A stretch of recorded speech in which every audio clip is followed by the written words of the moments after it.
Assalamualaikum warahmatullahi wabarakatuh. Selamat malam pemirsa. Dalam episode ini, Ustadz Adam Amrullah dan tim Ruqyah menyambangi kota Cimahi yang sejuk dan indah di Jawa Barat. Tidak disangka bahwa di kota yang dingin ini, pelatihan Ruqyah mandiri dan Ruqyah massal bisa dilakukan selama 2 hari dengan banyak peserta. Dan hasilnya menakjubkan. Ada seorang anak yang terserang rasa malas luar biasa, bahkan sulit sekali untuk beribadah.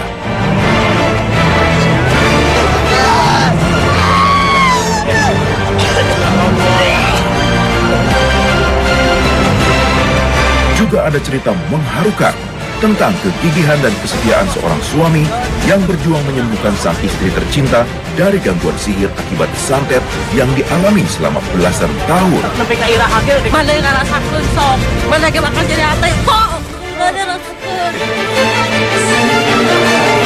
Dan ada juga seorang perempuan remaja yang terkena gangguan jin akibat bela diri pernafasan yang dilakukannya dulu.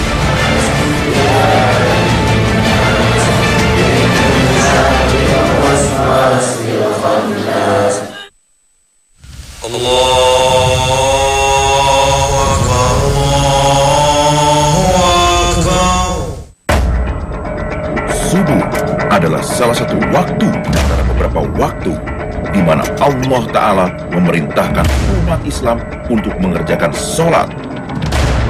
Dalam Quran Surat Al-Isra ayat 78, Allah berfirman, "Dirikanlah sholat dari sesudah matahari tergelincir sampai gelap malam, dan dirikanlah pula sholat subuh.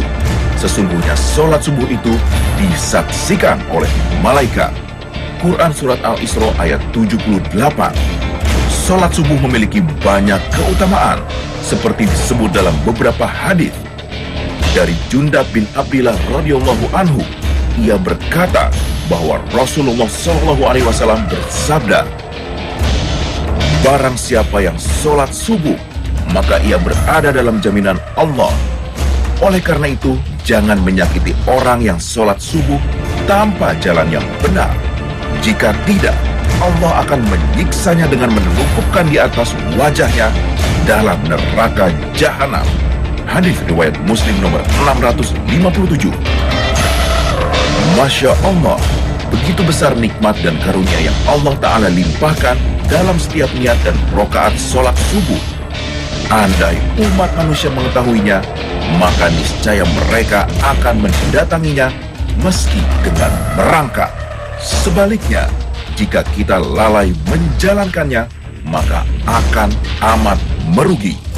Namun sayangnya, banyak umat muslim yang justru seringkali lalai menunaikan sholat fardu ini karena terlelap dalam sejuknya udara di waktu subuh.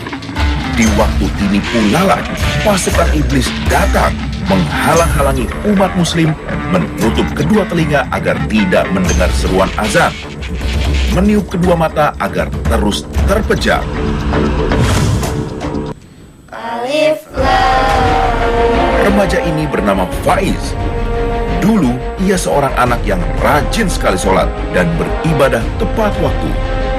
Sebagai seorang santri, Faiz sudah bisa menghafalkan 8 juz Al-Quran. Memasuki usia 14 tahun, orang tuanya merasa ada yang tidak biasa terhadap perilaku sang anak. Walaupun ia tidak merasakannya, tapi bapak dan ibunda Faiz merasakan ia menjadi anak yang semakin malas. Keadaan ini sudah berlangsung selama setengah tahun terakhir. Rasa malas Faiz dimulai dari bangun pagi untuk sholat subuh. Entah kenapa, Faiz juga mulai malas untuk sholat berjamaah di masjid. Walaupun begitu, Faiz masih suka mengaji Quran beberapa ayat di rumah.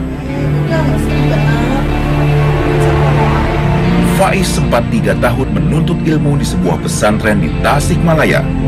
Hidup jauh dari keluarga yang senantiasa membimbing dan disiplin dalam hidup memang terasa berbeda ketika menjadi santri. Lebih banyak belajar dan beribadah. Namun entah kenapa, ketika kembali ke rumah, Faiz seperti lebih betah di rumah daripada ke masjid. Kalau dulu sebelum pergi sekolah SMP di Tasik. Menurut dia soleh lah, soleh, sholatnya rajin gitu, ngajinya. Pas pulang dari sana, katanya pengen sekolah di sini. Ya begitu, bangunnya suka kesiangan, ngajinya jarang gitu. Pada suatu hari, kedua orang tua Faiz mengajak pergi untuk mengikuti salah satu pelatihan ruqyah bersama Ustadz Adam Amrullah di Cimahi, Jawa Barat.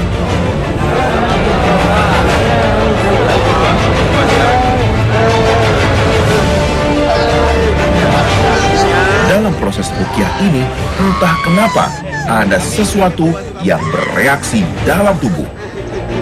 Faiz diajak oleh para peruqyah bersama semua peserta yang hadir membaca ayat-ayat ruqyah.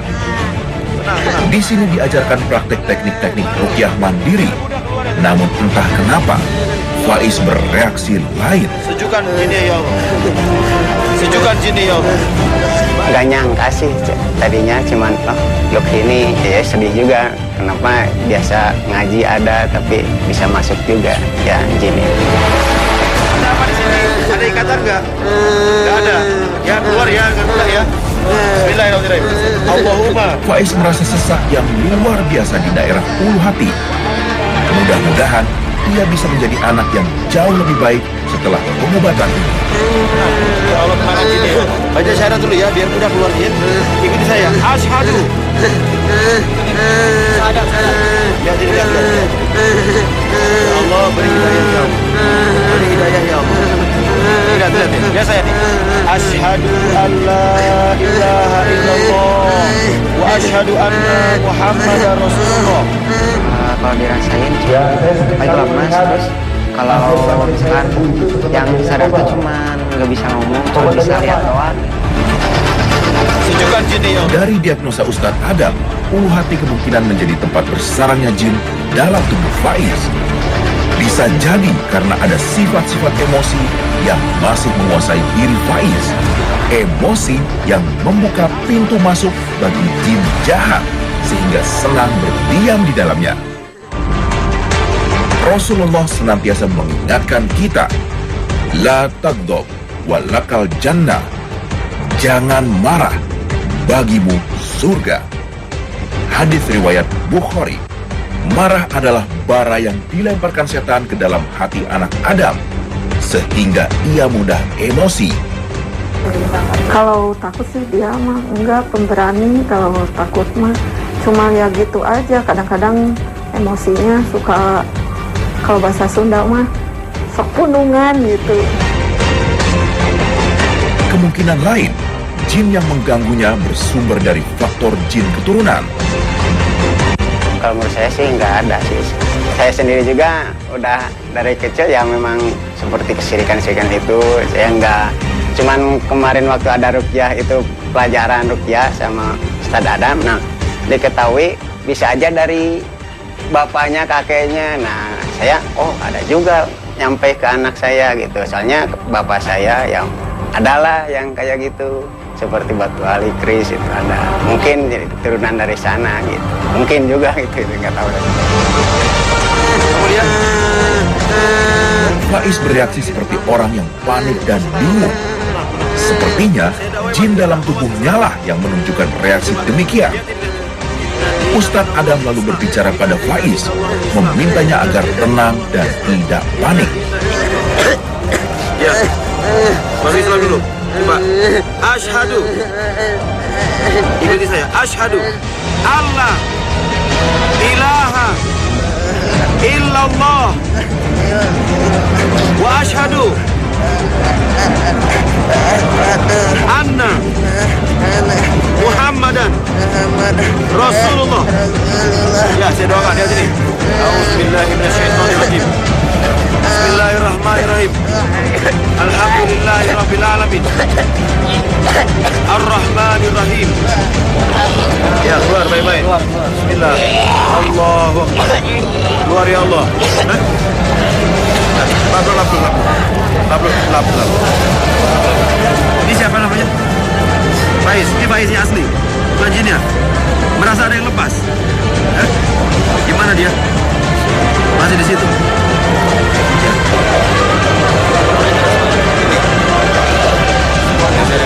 Bukan di dalam aja, Bu. Kebetulan ya. Alhamdulillah tadi kami sudah dakwahi dan jinnya bisa baca syahadat insyaallah. Kemudian perut yang tadinya keras ya tadi ya. Keras ya perutnya, sekarang udah seperti perut biasa. Nah ini sekarang dibantu dengan air ruqyah diminumkan dan diulang lagi, dicek ulang lagi. Ya, dan kalau tenang ya. Relax. Senang. Seperti yang antum jelaskan tadi, Tat, kalau misalnya memang pintu setan itu ternyata banyak sekali ya. Setan itu bisa masuk dari celah yang sangat halus sekali. Nah, sebenarnya gimana, Tat? Cara kita untuk menutup pintu-pintu setan ini gimana? Ya, pertama, setan ini selalu menghadang ketika seseorang menegakkan syariat Allah, melaksanakan Islam. Pasti setan menghadang. Nah, tinggal cari apa yang ada di hatinya, di pikirannya, di rumahnya yang belum sesuai dengan syariat. Itu diganti. Dia harus hijrah menuju sesuai dengan syariat Islam. Gak ada patung, ada apa, marah-marah. Ya kalau marah-marah, marahnya dibuang. Memaafkan orang-orang yang dia benci. Kalau ada takdir-takdir yang dia belum terima, ya terima. Ya kalau kurang harmonis, padahal Rasulullah menyium, memeluk istrinya, ya harus harmonis, dipeluk, dicium. Setelah kita udah bersihin ya, masih datang tuh mimpi-mimpi buruk, ketindihan, atau datang setannya dalam mimpi. Nah ini ditutup dengan istighfar, minta ampun sama Allah, membuang kesombongan, kemarah-marahnya, sedihnya buang, dan lakukan pembentengan seperti yang Rasulullah ajarkan.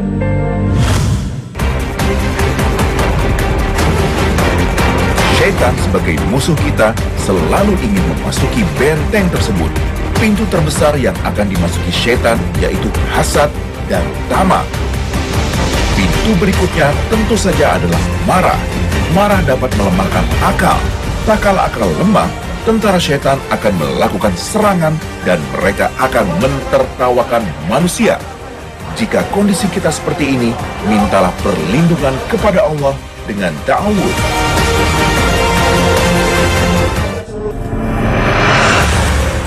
Maka dalam proses ruqyah, seluruh peserta diajak untuk bertobat.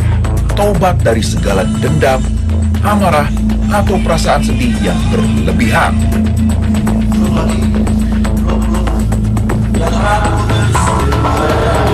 Wanita ini tiba-tiba bereaksi dengan sangat keras. Tangannya terus bergerak-gerak di luar kendali.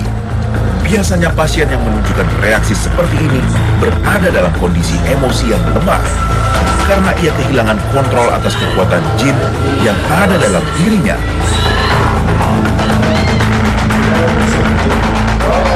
Dirasain pertama tuh sesak banget, terus kayak nggak bisa ngendaliin aja, tiba-tiba gerak sendiri tangan, terus abis dari tangan ke kepala tiba-tiba geleng-geleng sendiri, kayak ada yang ngegerakin tapi kita nggak bisa ngendaliin gitu, kayak ada yang mengendalikan gitu, tapi kita masih sadar.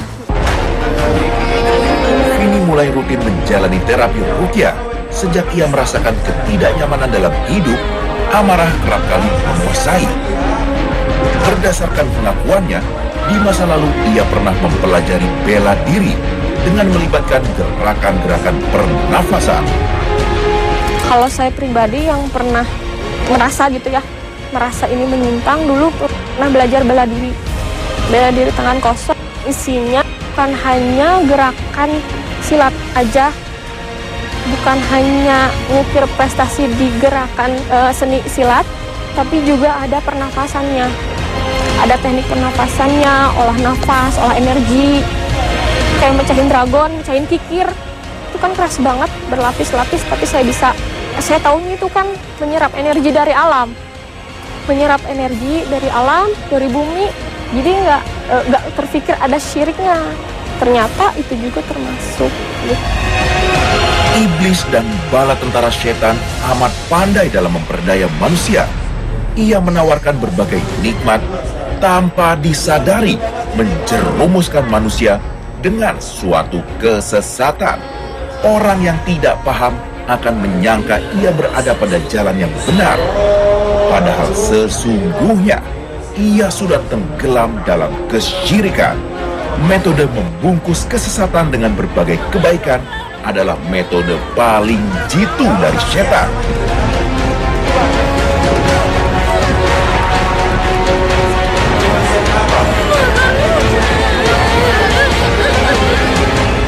Terus tiba-tiba mual, sesak sih yang lebih kuat. Tapi setelah tadi di ruqyah yang pertama, malah turun ke bawah, jadi ke perut. Perutnya tiba-tiba kram-kram, tiba-tiba gerak sendiri, kayak nggak bisa ditahan. Kayak sekarang nih, udah tuh nih tiba-tiba. Kalau tadi lebih kuat, kalau sekarang ya gini, sedikit-sedikit, tiba-tiba. Ini kaku banget, nggak bisa dikendaliin.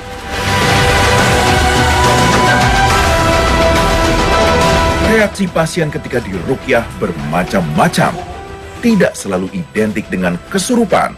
Beberapa pasien mengeluarkan reaksi menangis kencang, muntah, atau kesakitan pada bagian-bagian tubuh tertentu, dan bisa juga gemetar dengan hebat. Dan reaksi yang dialami Vini berbeda. Ia menutup mulutnya rapat-rapat karena jin menolak keluar dari tubuhnya. Nggak tahu, kan disuruh muntah. Tiap kali disuruh muntah, mulutnya tuh mingkem terus, nggak mau ngebuka. Tiba-tiba apa? Tiba-tiba gini, kalau nggak tutup mulut aja, nggak mau ngomong, nggak mau ngeluarin. Ya disuruh muntahin, nggak mau dimuntahin. Alokasi.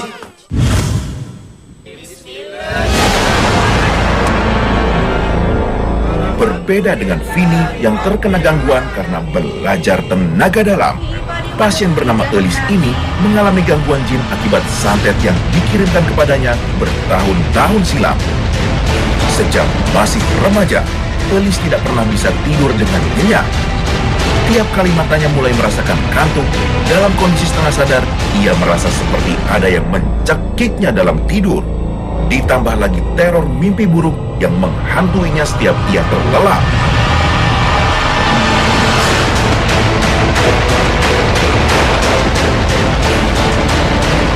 Keanehan lainnya, Elis selalu merasa takut ketika melihat air.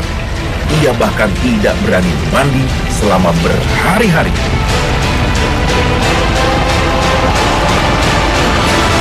Di kampung teh di masa sekolah, terus teh di damel. Ta 2 tahun eta di damel teh karaos kanu ieu teh nya teu tiasa non mun janten ibak oge hoream. Nah, terus karaos na teh janten ibadah teh lah susah gitu. Menurut keterangan sang suami, Elis terkena sihir dari seseorang di masa lalunya. Jadi istri saya teh kadang-kadang kalau istilah Sundana mah jadi ya pas susah mencari jodoh teh jadi lelesaheun gitu. Jadi kadang-kadang ada yang mau, istri saya yang mau, jadi susah untuk mencari jodoh. Mungkin nggak tahu si laki-laki tersebut ya pengennya nggak dapat jodoh atau gimana nggak tahu. Tapi itu mungkin udah izin Allah gitu ya, itu udah jodoh saya dari tahun 2003 menikah dengan saya. Sebelum menikah, berbagai godaan sempat menghalangi niat Wawan untuk meminang Elis. Namun berkat kegigihannya dan ridho Allah Subhanahu wa Ta'ala, Wawan pun menikahi Elis di tahun 2003 silam. Terus 6 hari sebelum menikah, saya menemukan kalajengking, binatang kalajengking pernah di rumah mertua, ya di rumah istri saya dulu. Padahal mah di kampung saya, ya di daerah saya, udah sulit sekali binatang kalajengking ditemukan, yaitu satu hal yang aneh gitu ya. Terus dibawa ke orang pinter, katanya ya kiriman gitu. Namun setelah menikah, gangguan justru semakin parah. Elis kerap kali emosi, seringkali bertengkar dengan sang suami tanpa sebab, atau memarahi kedua buah hatinya dengan berlebihan. Syaitan zalim pun seringkali membisiki Elis untuk mengakhiri hidupnya. Ketika ia merasakan sakit kepala yang dahsyat, seringkali muncul bujukan syaitan untuk menghilangkan sakit di kepalanya maka ia lebih baik mati.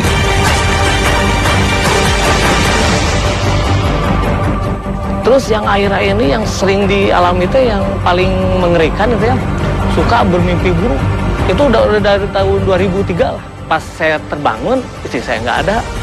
Istri saya tuh udah ada di tengah rumah, udah pisau tuh udah nempel aja gini. Udah jongkok di tembok di ruang tengah. Saya rampas pisaunya. Dan saya dekap, ya saya baca-baca sebisa saya, ya tetap aja kosong aja.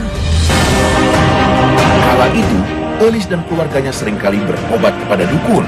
Elis menjalani berbagai ritual yang disarankan oleh dukun-dukunnya. Bukan kesembuhan yang Elis peroleh, justru semakin banyak gangguan jin yang ia alami. Ibak kembang, ngaleut caina, terus dijat-jat gitu. Ayah, cuman ayah nunya ngan terjat dinten dua dinten tos itu dia deui di teras disimpen di teras di lubang gitu nggak tanah sekarang di kamar pengker dua hari luka dah dilebat nanti dah di boehan teu ditinggal mohon. Setelah mencari-cari informasi mengenai ruqyah, Wawan dan ayah Elis, Ikin, mengajaknya mengikuti ruqyah massal. Elis sadar dan ingin sembuh dari belenggu sihir yang menyiksanya bertahun-tahun. Maka ia bertekad untuk menjalani proses ruqyah. Namun bukan tanpa godaan. Sesampainya di lokasi, Elis seorang merasakan getaran tatkala ayat-ayat Al-Quran berkumandang. Ada tenaga yang spontan menguasai tubuh Elis, serta membisikkan padanya untuk meninggalkan tempat tersebut.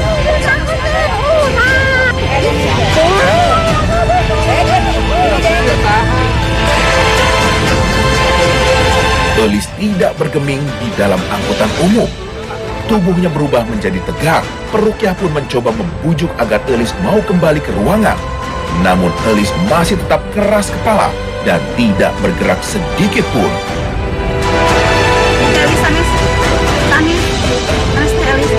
Elis mah anu kuat, anu hebat, anu berjuang, mau membebaskan diri kamari kan terus ngobrol jeung Umi. Kata tanggapan jeung Umi. Di masa Elis, karunya kamu rangkali ada Umi. Pamisa teh Elis mah kieu, teh Elis mah sopan jalmina. Di masa teh Elis, nya kamu rangkali teh Neng. Sok teh keng kieu. Emut Umi kamari nyeres naon? Kang disuruh yuk ke dalam aja Kang biar nggak rame. Yuk. Ya pertama memang jinnya tidak mau untuk dikeluarkan. Mereka sudah punya perasaan bahwa ini mereka harus mau dikeluarkan gitu. Menurut cerita suaminya sih tadi katanya sih dari rumah sudah mau gitu. Dipicunya hanya sepele. Suaminya mengatakan begini, istrinya si Teh Elisnya tuh pengen daftar dulu. Suaminya bilang nggak usah didaftar, kan udah ketemu sama Teteh gitu. Dari situ memang sengaja dicari-cari supaya untuk ada alasan untuk pulang lagi karena jinnya sudah tahu ini sudah kila-kila saya mau dikeluarkan seperti itu. Jadi tadi ini juga bisa lihat sendiri bagaimana kuatnya tangannya memegang kursi jok mobil itu. Setelah tangannya kita bisa lepas kakinya. Yang kuat itu memang bukan tenaga Teh Elis itu karena tenaga manusia perempuan loh Teh. 5 orang laki-laki sampai tidak tertahan itu kalau alam. Tenaga ya bukan tenaga Teh Elis ini gitu. Oke, bagus. Tinggalin bapak jeung mah. Ya bro. Cuma bapak mun teu kuat ke kasenian bapak. Aduh, jangan. Aku bagus. Ya bro. Ayah Elis ikut membujuk agar ia dapat melawan jin tersebut. Bapak kesediaan.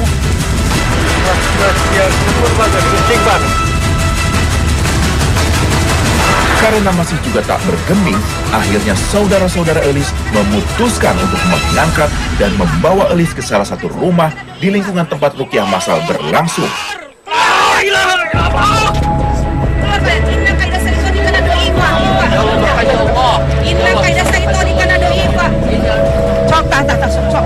Bismillah.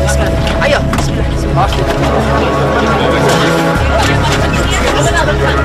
Tangan.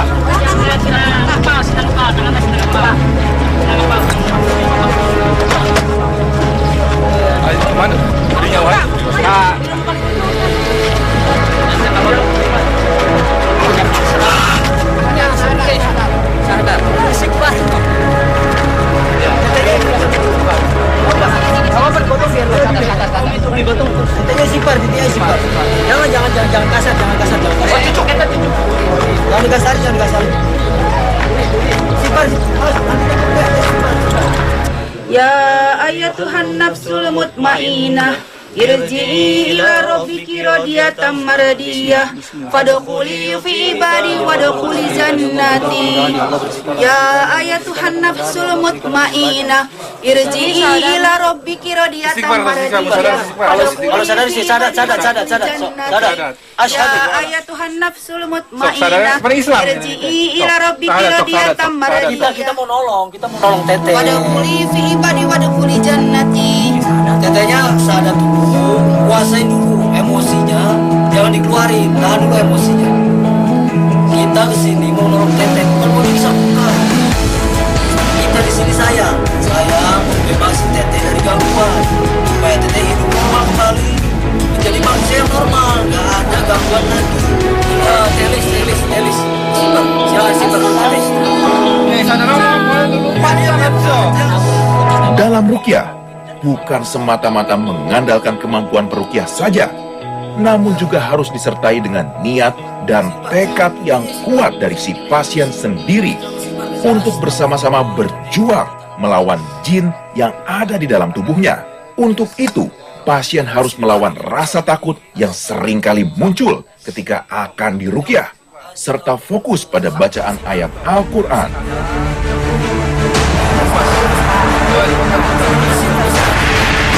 Astagfirullahaladzim.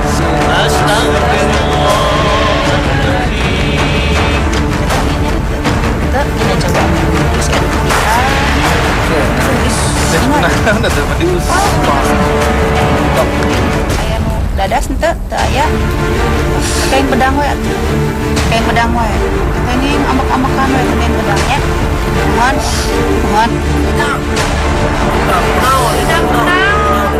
Itu dia.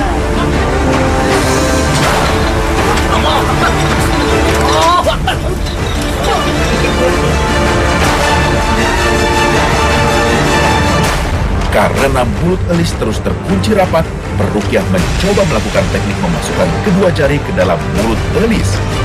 Tujuannya agar jin yang berdiam di dalam lidah dan rongga-rongga mulutnya terlepas.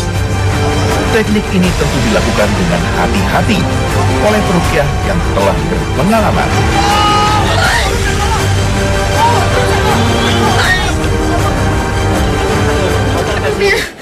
Itu tidak mau membuka mulutnya. Ketika jin itu mulai dikeluarkan dari dalam tubuhnya, kan kita berusaha mengeluarkannya lewat mulut. Kita berusaha dengan cara dimuntahkan. Setelah kita tarik sampai leher, langsung mulutnya tertutup. Tidak mau dibuka, rapat sekali. Sampai tadi saya memaksanya untuk membuka mulut gitu. Saya tarik, tidak saya apa-apakan, hanya lidahnya saya seperti ini, lidah saya begini kan. Sebenarnya itu tidak usah kita memasukkan tangan ke lidah. Kalau si pasiennya itu bisa mengeluarkan, bisa memuntahkan. Tapi kan tadi Telis ketika saya tarik sampai ke leher, mulutnya langsung terkunci. Seperti ini kan tadi kita lihat sendiri. Nah, ketika terkunci saya mencoba dibuka. Setelah dibuka dia tidak mau keluar, saya mencoba menarik. Ya, saya juga minta bantuan Allah untuk memudahkan cara menariknya. Sebenarnya alhamdulillah bisa benar.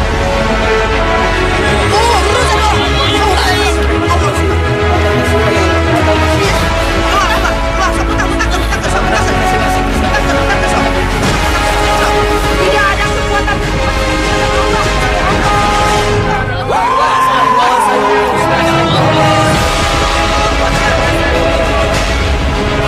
Minta doanya, saya teh pengen sekali istri saya normal kehidupannya.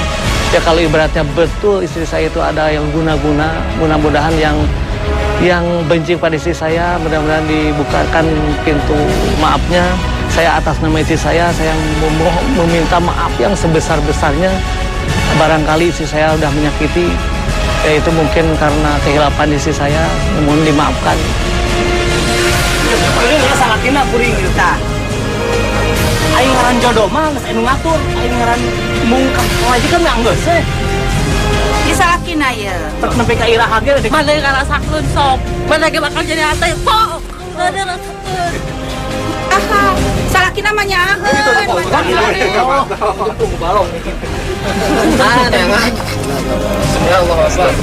Kemana ya?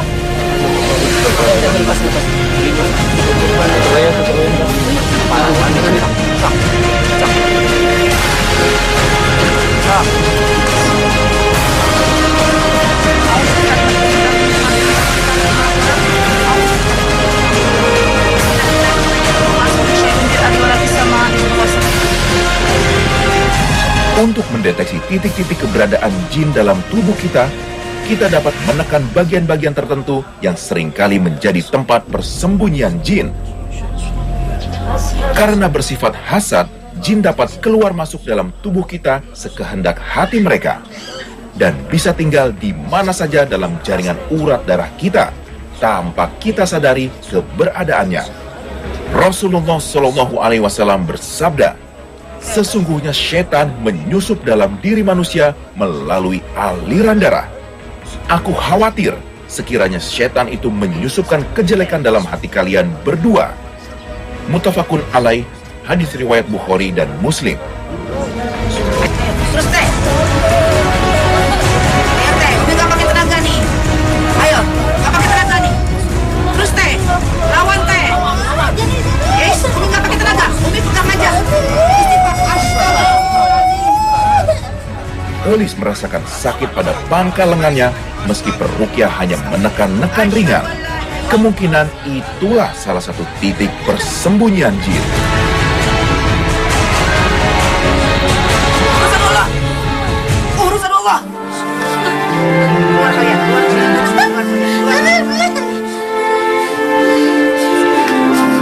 Tadi juga saya pakai teknik memijit urat besar di mana titik-titik yang ya seperti di atas kepala ini. Saya ajak dia, saya tuntun dia untuk bersyahadat. Nah, di mana ada jinnya dia tidak mau bersyahadat, terkunci mulutnya seperti itu. Tapi subhanallah tadi udah mulai lemah ya, melemah. Tapi kalau keluar walaupun alam, saya nggak karena kita nggak bisa melihat gaib dia seperti apa. Jin. Seringkali dalam melaksanakan tugasnya dalam menzolimi umat manusia, jin terikat janji dengan dukun yang mengirimnya. Dan sifat jin yang taat kepada dukun ini terkadang mempersulit jalannya ruqyah, sehingga diperlukan ikrar untuk memutuskan ikatan tersebut. Jin yang ada keluar kalian. Bara'atum minallahi wa rasulihi illal ladzina ahadtum minal musyrikin. Waktu pertama ayat yang saya bacakan itu At-Taubah ayat 1 yang bunyinya seperti ini. Bara'atum minallahi wa rasulihi illal ladzina ahadtum minal musyrikin. Maksud saya itu kan artinya ayat itu memutuskan hubungan muslim dengan orang-orang musyrikin.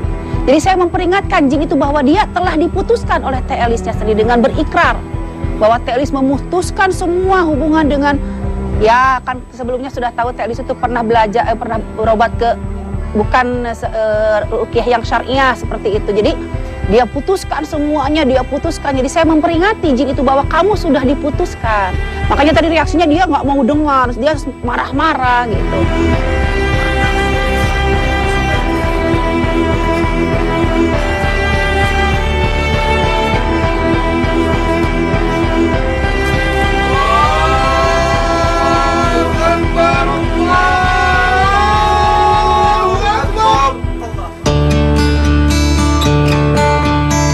Alhamdulillah, pengobatan ruqyah yang dilakukan untuk Elis, Vini, dan Faiz mampu mengurangi keluhan yang mereka rasakan. Memang dibutuhkan berkali-kali ruqyah mandiri untuk sembuh total, dan tentunya mengatur pola hidup yang baik. Berikut Ustadz Azam Amrullah dan Tengku Wisnu akan berbagi tips teknik meruqyah buat pemirsa di rumah. Semoga dapat diamalkan dan membuat hidup kita jauh lebih sehat dan bernilai mulia sesuai tuntunan Nabi. Ustadz, ini masih berhubungan dengan keluarga. Ya. Kalau misalkan kita tahu anak kita yang masih kecil, yang belum bisa membaca Al-Quran, itu bagaimana Ustadz? Kita cara menanggulangi ataupun mengatasinya. Itu yang pertama. Terus kedua, kalau misalkan misalkan pasangan bersama sebenarnya. Lagi tidur terlelap, terus tiba-tiba ngigo, kita lihat ngigonya juga seperti mimpi yang menakutkan. Itu apakah kita perlu membangunkannya atau kita juga bisa meruqyah langsung saja gitu, Ustaz? Ini mungkin ada jamaah di sini. Pasangan berdua bisa? Oh, langsung kita ini kan praktekkan aja. Pemirsa, saya akan share tutor untuk meruqyah anak kita yang belum bisa baca Quran atau pasangan kita ketika tidur dia ngigo. Ya, ini belakangnya coba ya. Ini perumpamaan. Misalnya di depannya anaknya yang belum bisa baca Al-Quran. Ya, misalnya di maghrib, ya, atau mau tidur, atau sudah tidur. Ya, ini contohnya aja nih sambil duduk. Tapi pasti sebenarnya pasiennya atau orang yang mau diruqyah dalam keadaan tidur juga bisa. Ini contoh aja. Contoh. Pertama, lakukan doa-doa ruqyah yang sederhana. Misalnya tadi ya, Al-Ikhlas, Al-Falah, An-Nas. Kemudian tiup ke tangan dan juga tiup ke orangnya. Misalnya anak kita baca Qul huwallahu ahad, Allahu samad, lam yalid wa lam yulad wa lam yakul lahu kufuwan ahad. Tiup juga ke anaknya. Terus ya tadi 3 kali ya. Baca lagi. Ya, sambil praktek aja ya. Ya, sambil praktek. Coba silakan.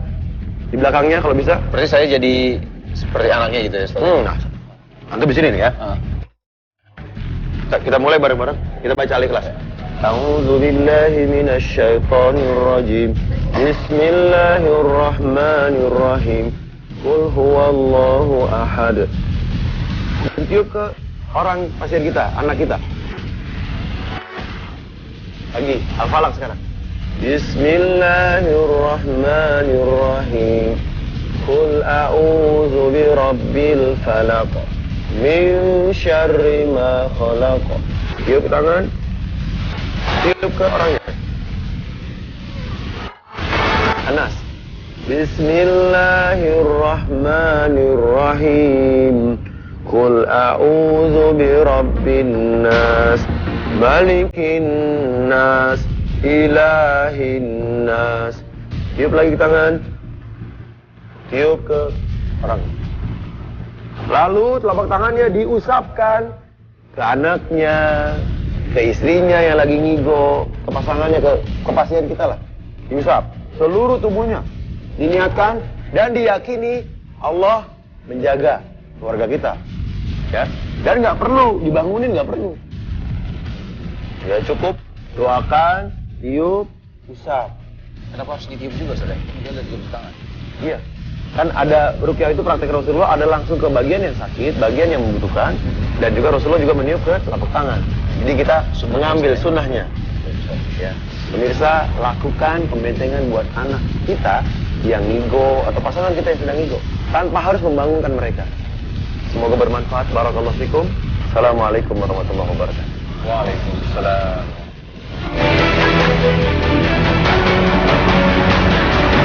Ruqyah bukanlah metode pengobatan alternatif. Ruqyah adalah metode pengobatan Rasulullah dalam menyebutkan penyakit-penyakit baik medis maupun non-medis. Ruqyah syariah adalah ruqyah yang sesuai dengan ajaran Islam dan tuntunan Rasulullah. Ruqyah yang di dalamnya tidak mengandung sedikit pun unsur-unsur kesyirikan. Terima kasih atas perhatian Anda. Wabillahi taufiq wal hidayah. Wassalamualaikum warahmatullahi wabarakatuh.